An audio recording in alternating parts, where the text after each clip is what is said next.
So we know that AI is causing harm, but could it end up saving the planet? This is the Earth Day Party Podcast with Shannon Burns and Sarah Christie. Get in, bestie. We're going to clean up the planet. Hey, I'm Shannon. And I'm Sarah. And this is the Earth Day Party Podcast, where we dive into conversations with different experts about the planet, sustainability, and what we can do to make a difference. Shannon, have you opened Instagram in the past couple of days and seen everybody's AI-generated doll? Yes, I have, and it's made me so angry. The passion that I've developed in us doing this podcast has honestly changed me as a person, I think. Don't you feel like Rachel Dratch, Debbie Downer, anytime, like, it's fun. It's so innocent. Everyone's having just this, and the times are heavy. So if you're having fun by making a doll of yourself, go for it. But then there's the other voice, the Rachel Dratch, Debbie Downer voice that's like, actually. Yeah. Do you know how many bottles of water that's pouring out just by making that fun little thing you're posting on your Instagram? Yeah, I do feel exactly that. And I thought of you when I have been seeing all those as well. I don't even know what the prompt is, but if you haven't seen it, if you don't have Instagram and you're listening to this going, what are we talking about? Basically, you can have an AI platform generate a picture of what you would look like as kind of a like figurine. An action figure kind of thing where it shows off your job and who you are as a person or the things that you're into. Let's do it in real life. What would yours have? Okay, mine would probably have my laptop because it's always on me. Probably headphones because I'm always hosting my radio show or something like this, and probably my cell phone. So yeah, what about yours? That's a good one. You would come with a lot of AI. I would come with a lot of AI.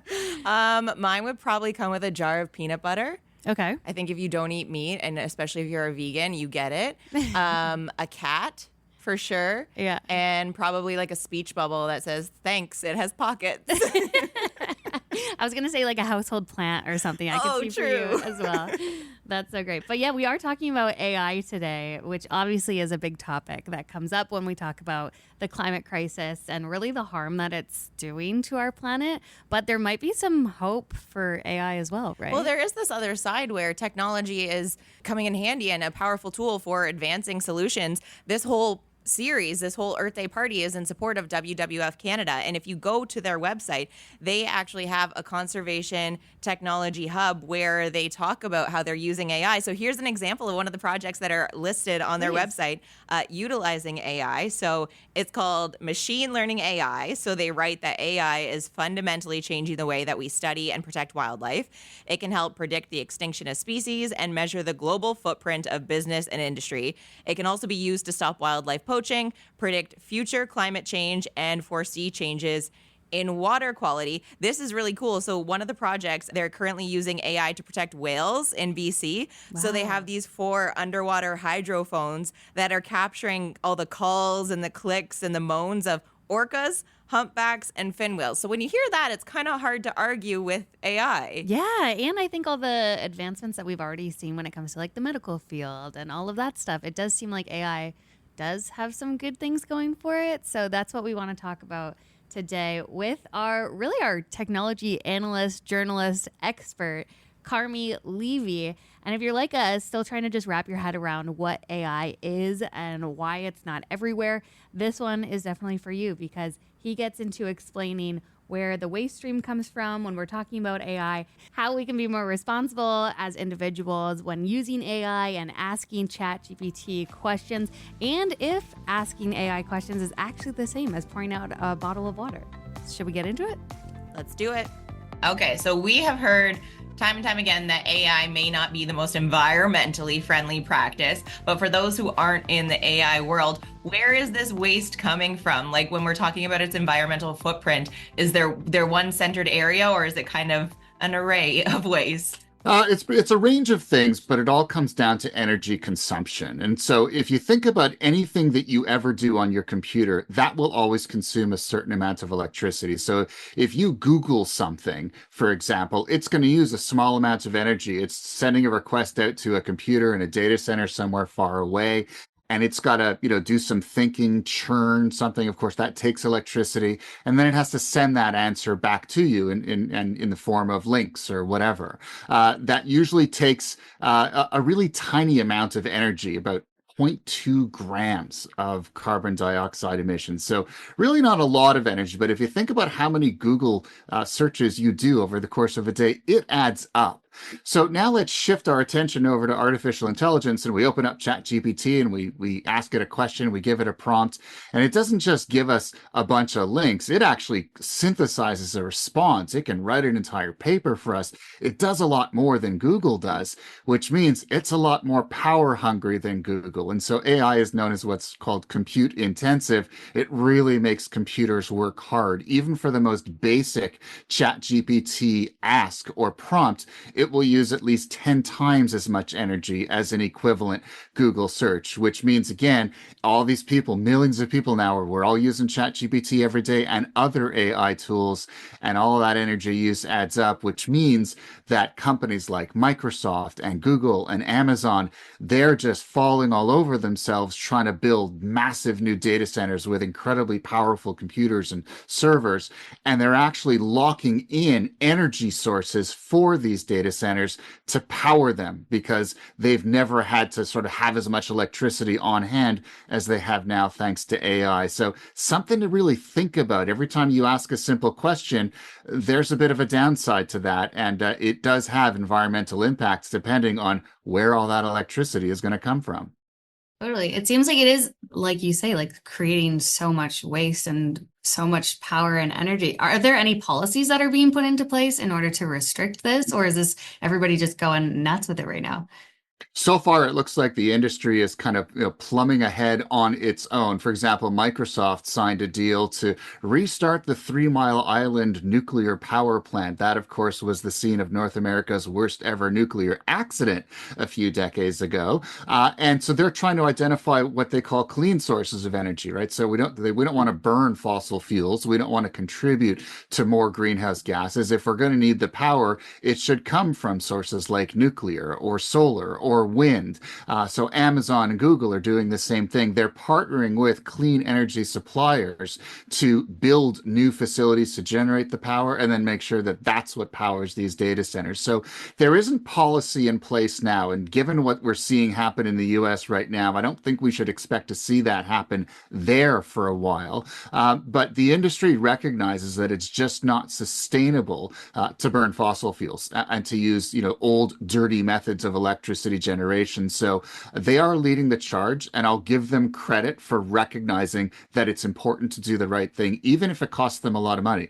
Microsoft alone is going to spend $80 billion US on new data centers and related power infrastructure this year. No one told them they had to. This is just their business driving it, and they're going to be clean all the way. So when you say that, my mind immediately goes, well, where are they putting these centers and what land is being torn down for all these data centers? Am I correct in picturing a lot more destruction there?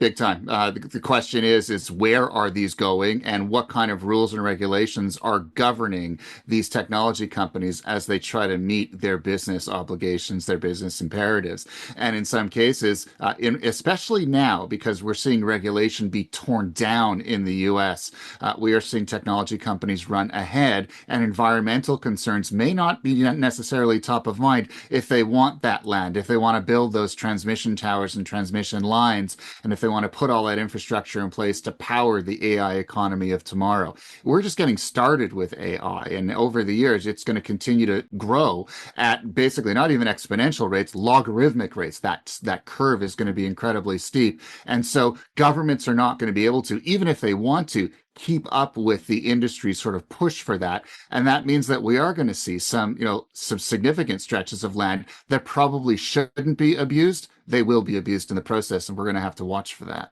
You mentioned the ChatGPT comparison. Now, there's a headline that we've seen on social media that compares one ChatGPT prompt. We're just asking ChatGPT to roast me. That's a really big trend right now. That's the equivalent of pouring out a single bottle of water. Is there truth in that? Yeah, I mean, if you think about it, what does it cost to produce if it's a bottled water? What is the environmental cost of making that happen? So you've got to have the plastic. It has to be transported. There's a plant that manages that. So all of that has an energy budget. And so, equating the energy required to create one bottle of water versus the amount of energy required to produce one or the answer to one prompt is probably an equivalent measure, and it's likely not far off. Now, a lot of it depends on how much work or the workload that you're asking the AI to do. If it's a simple based prompt, yeah, it's probably on the lower end of that range. But if you're asking it to produce a video, for example, which is multimedia, and that takes it to another level of consumption. So maybe we're not just talking about one bottle of water. We might be talking about an entire case for some of the more complex AI asks. And so it's something that I think about every time I use one of these tools. I ask myself, do I really need to do this? Because I know that there's going to be a downstream cost, even though I don't see it. It's going to cost someone somewhere, and you multiply me by millions of other users, and that can have a significant and negative impact on planet Earth. Yeah, and it seems like too, even if you choose to not use AI, it almost forces itself on you because even when I Google something now, you get the AI overview, or if you go on Meta, like Instagram or Facebook, they have like AI search engines. So even if I choose not to go on Chat GPT, it's always still there. So is there a way that we can interact with AI while still being mindful? I mean, we certainly can. And it's interesting. I mean, one of the things you can do, you can go into the settings of for example, your Google services, and you can, in some cases, turn off the AI suggestions, turn off AI overview, that if you're not deriving value from it, you don't necessarily have to use it. But recognize also, it's in Google's best interest for us to use it because that's how they make their money. So they're not going to ask us up front. We're going to have to go in after the fact and turn it off. And another way to do that is I always ask myself, should I be using the tool in the first place?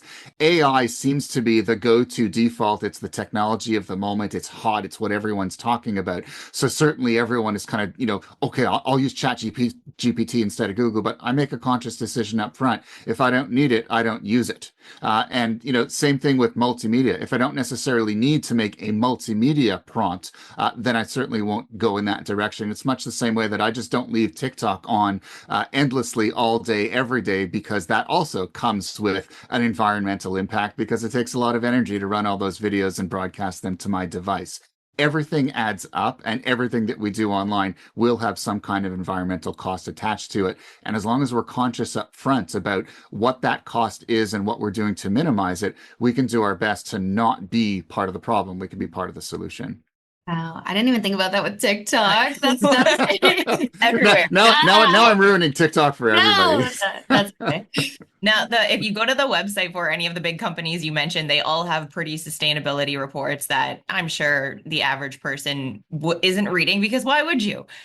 Well, see, I like to, because by reading the sustainability report, I get a picture of what it's like, what's happening on the back end, and maybe somewhere in there will be a little bit of guidance for me to shift my behaviors a little bit, so that I can be a little bit more responsible, and that when I'm speaking with friends and family members and colleagues about sustainability and the things that we can do, I can then share that knowledge with them. So whenever we have an opportunity to kind of go down that sustainability route, I suggest that we all do that. Even if it's just a couple of minutes reading off of a website or an app, it's definitely worthwhile, and it helps us work more efficiently, and ultimately that's good for everybody. Are there any sustainability practices being integrated that are worth noting? It depends from who. So the Canadian government certainly, has been instrumental in establishing standards for sustainability that technology companies based in Canada, will follow. They also attach things like funding. So educational funding or research funding often prioritizes sustainability initiatives. And so if you're, say, an academic researcher, there are funds available for sustainability studies that you can then apply for, and then that can run your lab or your program going forward. So Canada has recognized that the better we are at sustainability, then that speaks volumes about who we are as a technology leader in the world. And that can certainly help position us to continue driving the innovation agenda, which of course, it's good for government, it's good for Canadians, it's good for business. And, in this era where, the US is rattling sabers and making sounds about us becoming the 51st state, the stronger we can make that infrastructure initiative and sort of baseline using sustainability as a driver, the more that helps us maintain our Canadian identity. Can we use AI to help us protect the planet, or is it just doing more harm than it will ever do good?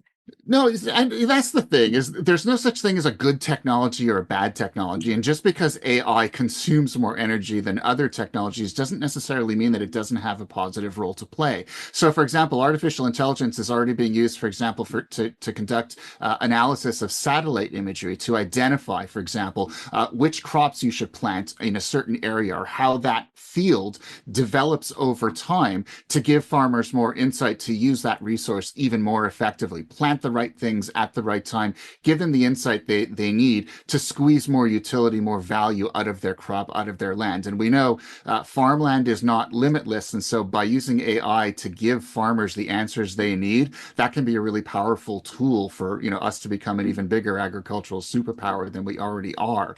Same thing with, for example, studying climate change and weather patterns. We know that climate change is making weather far more or far less predictable.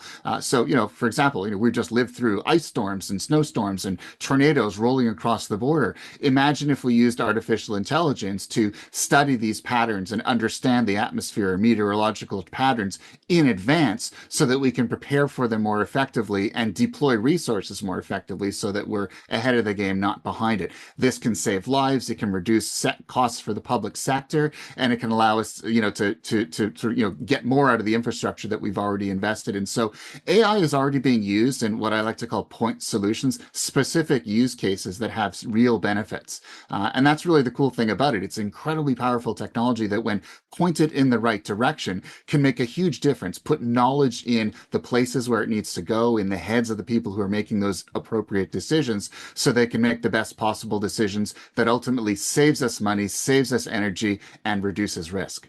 Is there one thing you wish more people understood about AI? If for those of us that aren't living, like we use it accidentally all the time, but in our Yeah. world. I mean, I think like any technology, it could be a force for good if we allow it. And every time AI comes up in conversation, everyone seems to be saying, "Oh, it's going to be the death of us. It'll be responsible for this dystopian future where everybody loses their job and the robots take over." And there's so much negative hype, much of it unearned, that if we focused on the specific use cases that where AI can diagnose diseases years before than what we are otherwise capable of doing, can save lives, or even if it can't save a life, it can allow us to lead better lives. That's what we should be focusing on. So my challenge back to anyone who uses the Hollywood dystopian argument whenever AI comes up in conversation is focus on the things, the problems that can't be solved. So think about homelessness and poverty. Think about, a basic minimum wage for everyone so that, we don't have this inequality in society.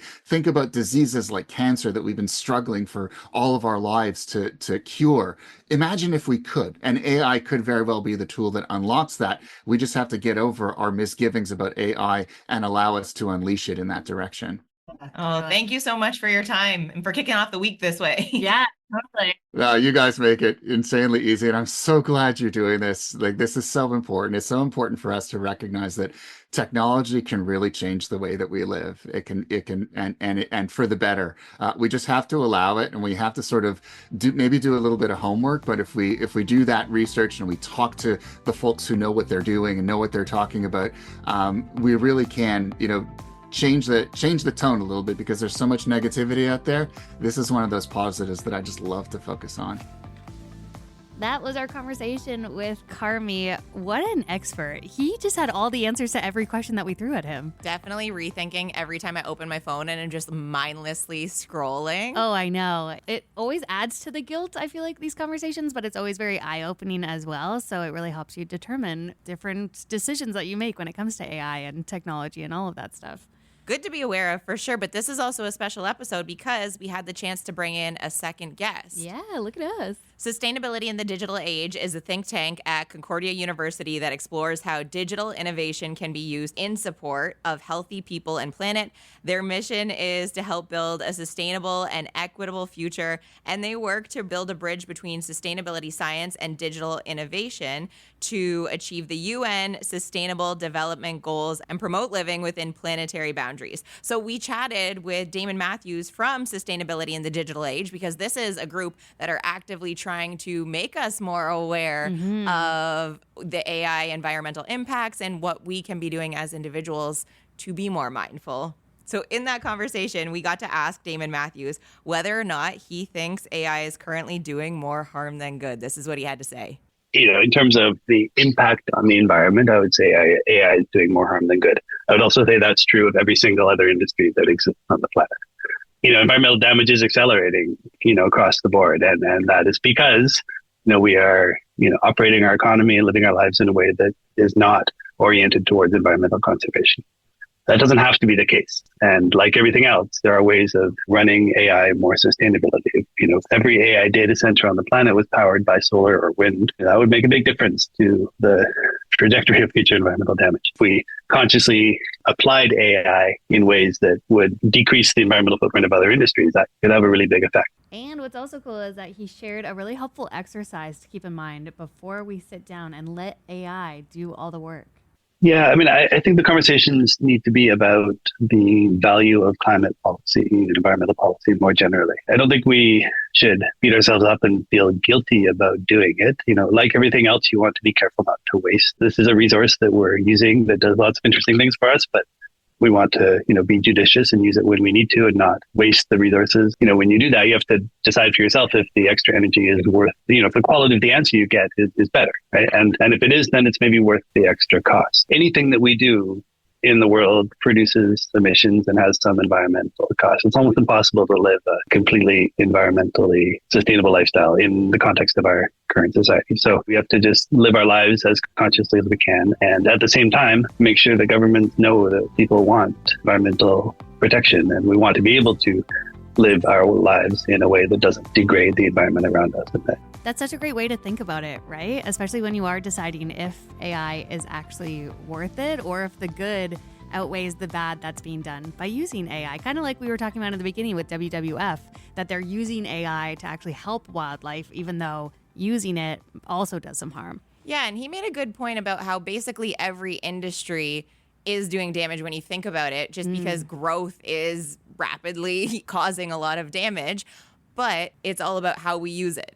What did Lucille Ball say? Everything in moderation. Yeah, exactly. So every episode, we like to ask each other what we kind of learned and what we're going to do differently moving forward based on what we learned. So what are you going to do differently? Okay, so my partner actually works in AI and he wow. knows, there's so many times where he's explaining something and I have to be like, pause, what does that mean? And so I was really excited for this episode because I get to go home and pretend I know more. Hey. But whenever I'm stuck on a problem, his go-to is ask ChatGPT. Just ask ChatGPT. And now I'm going to be like, no, it's not worth the outcome. Or maybe it will be. Maybe there will be a situation where it is worth the outcome, but almost not. So I feel like really sturdy in my response because now I have evidence to back up why I say no. Totally. And I think my answer is pretty similar to that as well. I've almost replaced Google with ChatGPT because it's just gives you such a straightforward answer where you don't have to really spend that extra minute digging around on different links looking for that answer. But knowing how bad it is for the planet, I think I might just switch back to Google. And also learning that you can untoggle AI answers on Google and on different social media platforms as well. I wasn't aware of that. So that's also something that I will be doing moving forward. You know how you do spring cleaning? Yeah. There's probably a lot of spring learning too that we could be doing and sitting down and going, how are we accidentally feeding AI? That's such a good point. I feel like every few months I go through all of my monthly subscriptions or the streaming services that I forgot that I subscribe to. So next time I do that, I'm also going to see where I'm letting AI in and making sure to shut that all down and just help the planet a little bit. I love it. Thanks so much for listening. I'm Shannon. And I'm Sarah, and thank you so much for coming out to the Earth Day party. Earth Day Party podcast is in support of WWF Canada. Help protect wildlife and fight climate change during Earth Month with a gift to WWF Canada. You can give now at wwf.ca/earthmonth.